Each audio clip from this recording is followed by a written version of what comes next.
অলকানন্দ ওঠৰ হাঁহি যেন ৰজনীগন্ধা ফুলৰ পাহি এতিয়া আৰু হৈ থকা নাই। ৰজনীগন্ধা এতিয়া হৈ পৰিছে বৰবি। ইমান দিন ধৰি ৰজনীগন্ধাৰ নামত ভয়াৱহ বৰবি আপুনি সেৱন কৰি আছিল।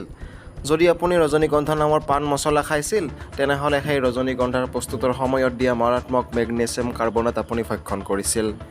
যিবিধ দ্ৰব্য শৰীৰৰ বাবে অতি অপকাৰী ৰূপে বিবেচিত হৈছে।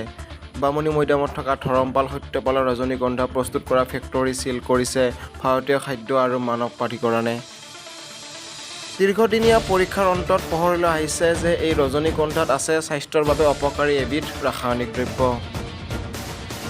গুৱাহাটী বামুণী মৈদামৰ ঔদ্যোগিক পামৰ ভিতৰত থকা ধৰমপাল সত্যপাল গ্ৰুপৰ পাণ মছলাৰ উৎপাদনকাৰীৰ প্ৰতিষ্ঠানটো ইতিমধ্যে বন্ধ কৰি দিয়া হৈছে। তেওঁলোকে আৰু প্ৰস্তুত কৰিব নোৱাৰিব ৰজনীগন্ধা। গুৱাহাটী ভাৰতীয় খাদ্য সুৰক্ষা নিগম আৰু মানৱ প্ৰাধিকৰণত তেওঁলোকে প্ৰস্তুত কৰি থোৱা 50,000 কাৰ্টুন ইতিমধ্যে জব্দ কৰিছে আৰু জব্দ কৰা কাৰ্টুনকেইটাসমূহৰ নমুনা ইতিমধ্যে তেওঁলোকে পৰীক্ষা কৰা বুলি জানিব দিছে। যদিহে তাতো মেগনেছিয়াম কাৰ্বনেটৰ উপস্থিতি ধৰা পৰে, তেতিয়াহ'লে সেইবোৰ ধ্বংস কৰি পেলাব বুলি জানিব দিয়ে।